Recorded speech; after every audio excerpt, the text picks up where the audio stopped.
Hello' guys, good evening সকলোকে। কি কৰি আছে আপোনালোকে জনাব। মই এয়া কৰি আছোঁ মাছ ফ্ৰাই।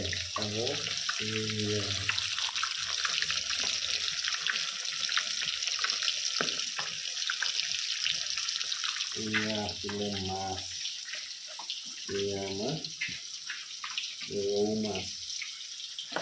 আজি 8 কেজি ৰৌ এটা কাটিছিলে, তাৰে 1 কেজি আনিছিলোঁ। ডাঙৰ মাছ হ'লে খাবলৈ ভাল লাগে, কাৰণ আজি প্ৰত্যেক বৃহস্পতিবাৰে মাৰ্কেট বহে। ইয়াত মাৰ্কেটত মাছ ওলায়, বহুত ডাঙৰ ডাঙৰ মাছ ওলায়। আজি এটা মাছ আনিছে, ৰৌ এটা 8 কেজি কাটি পেলাই দিছে।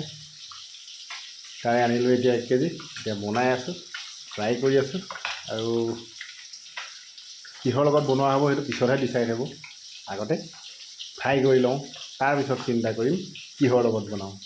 বাই বাই, গুড ইভিনিং সকলোকে আকৌ বাই।